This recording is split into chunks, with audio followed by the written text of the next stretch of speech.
প্ৰায় দুমাহৰ পূৰ্বে নতুনকৈ যুগ্ম জীৱনৰ পাতনি মেলিছিল হেমাথো।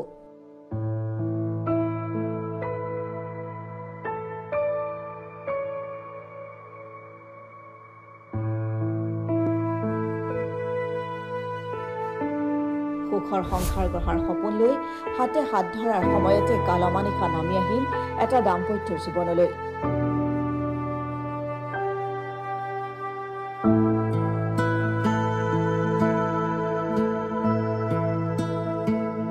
ঘটনা তামুলপুৰ জিলাৰ গোৱাবাৰীৰ।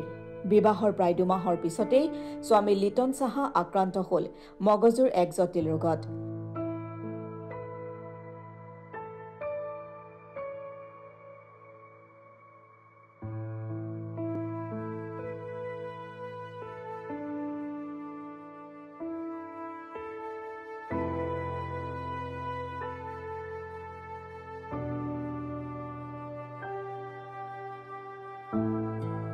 বিবাহৰ কিছু মাহৰ পূৰ্বে লিটন সাহাই এক পথ দুৰ্ঘটনাত পতিত হৈ গুৰুতৰভাৱে আঘাতপ্ৰাপ্ত হৈছিল। চিকিৎসাৰ অন্তত সুস্থ হৈ উঠা লিটন পৰৱৰ্তী সময়ত যুগ্ম জীৱনৰ পাতনি মেলিলে। কিন্তু বিবাহৰ দুমাহৰ পিছতেই এতিয়া পুনৰ মগজুৰ জটিল ৰোগত আক্ৰান্ত হৈ বিচনাত পৰি আছে স্বামী লিটন।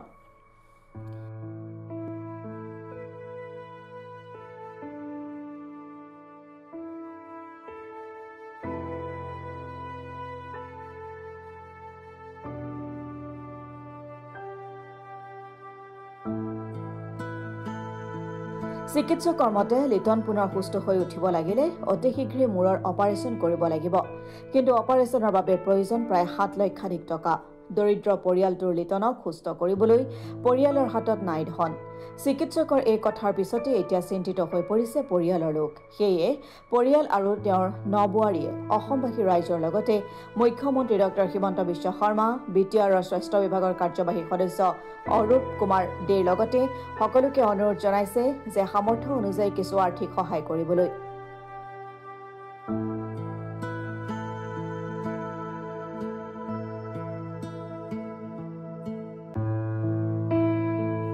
নমস্কাৰ, মোৰ হাজবেণ্ডৰ এক্সিডেণ্ট হৈছিল, 1.5 মাহ হ'ল।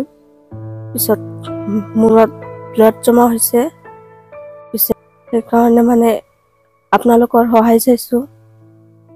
টকা পইচাও নাই, যদি অলপমান সহায় কৰিব পাৰে।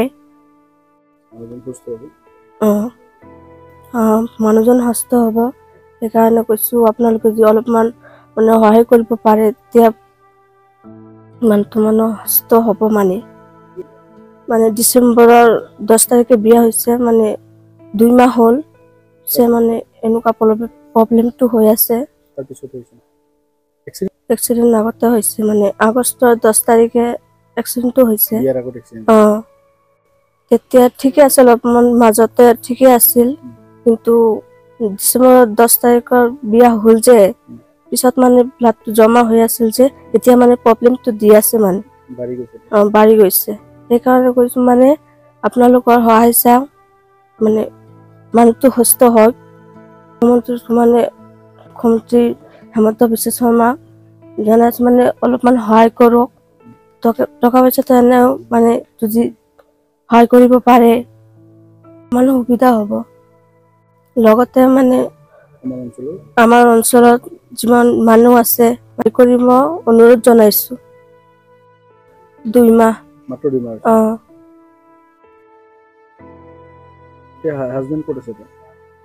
ঘৰৰ বিচনাত আছে। নিবতো লাগেই। ডক্টৰে কৈছে বাহিৰত ল'ব গৈছে। অপাৰেশ্যন লাগিব বুলি কৈছে।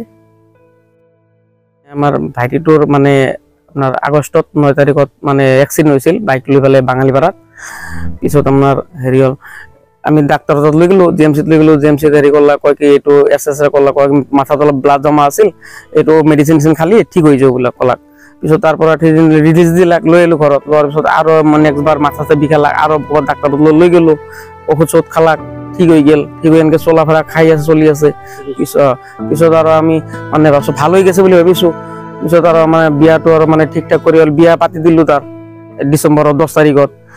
পিছত বিয়া পাতিলোঁ।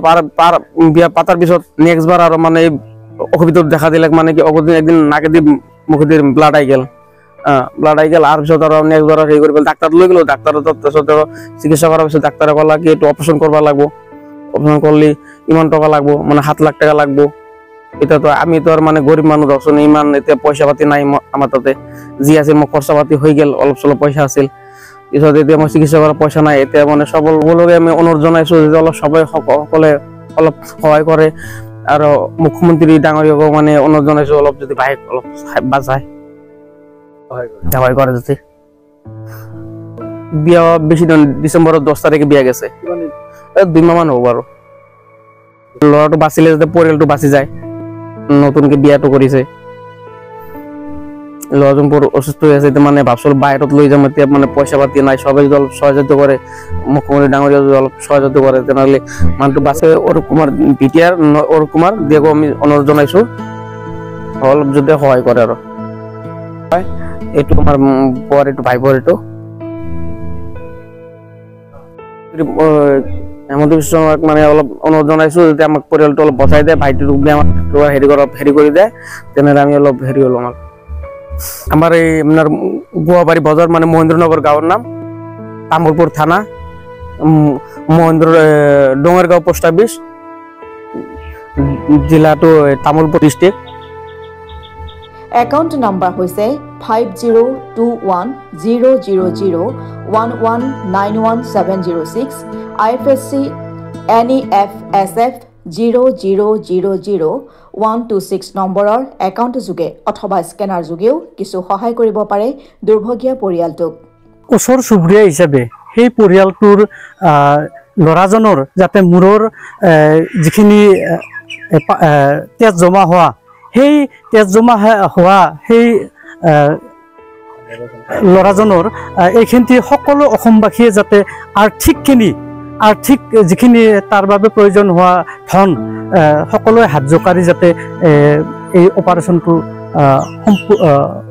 সফল কৰি দিয়ে তাৰ বাবে মই অসমবাসী ৰাইজক অনুৰোধ জনাইছোঁ মাননীয় অসমৰ মুখ্যমন্ত্ৰী ডক্টৰ হিমন্ত বিশ্ব শৰ্মা দেৱকো মই এই লিটন চাহাৰ বাবে যেন অলপ সহায় সহযোগ কৰি অপাৰেশ্যনটোত সহায় কৰি দিয়ে আৰ্থিকভাৱে মই এইখিনিয়ে অনুৰোধ জনাইছোঁ বিয়া হোৱা 2 মাহ হৈছে গতিকে এই যিজন তিৰোতাজনৰ যাতে মূৰৰ সেন্দুৰখিনি মুছা নাযায় তাৰ বাবে মই সকলোকে আৰ্থিক দান দি অপাৰেশ্যনটো সফল কৰি দিয়ে মানুহজনক বচাই দিয়ে তাৰ বাবে মই অনুৰোধ জনাইছোঁ মোটামুটি 7 লাখ মান টকাৰ প্ৰয়োজন হ'ব বুলি ডক্টৰে কৈছে গতিকে হয় চিকিৎসাৰ বাবে বাহিৰলৈ নিব লাগিব বুলিও ডক্টৰে পৰামৰ্শ দিছে ল'ৰাজনৰ নাম পিণ্টু সাহা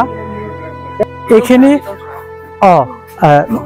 এজনৰ নাম লিটন সাহা তেওঁ আজি 2 মাহ মান আগত অৰ্থাৎ আগষ্টৰ 9 তাৰিখে বাঙালীপাৰা বুলি ঠাই এখনত বাইক এক্সিডেণ্ট হৈছিল সেই এক্সিডেণ্টৰ পৰাই এই মূৰত জমা হোৱা বুলি অনুভৱ হয়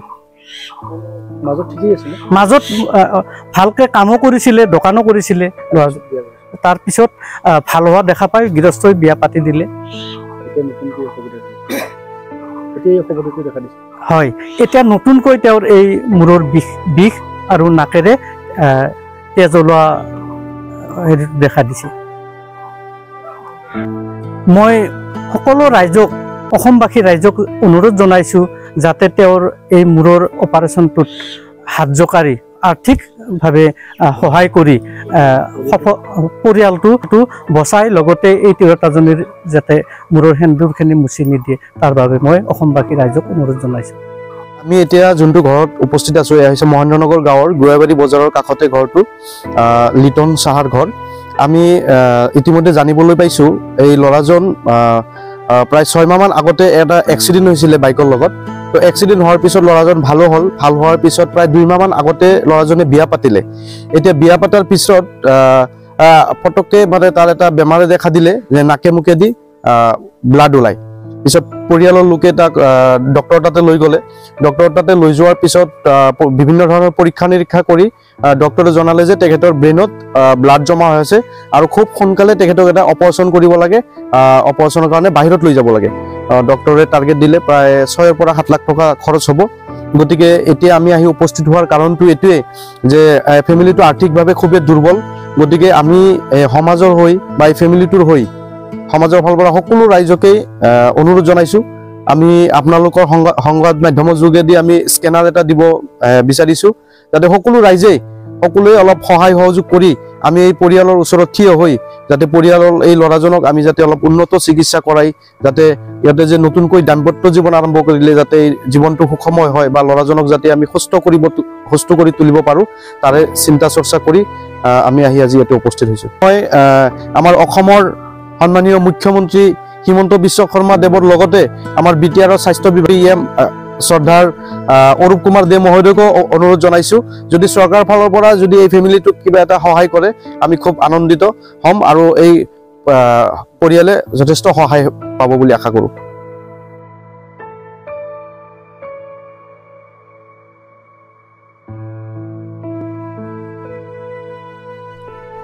তামুলপুৰৰ পৰা সুমন গড়টোলাৰ ৰিপৰ্ট অসম টুডে।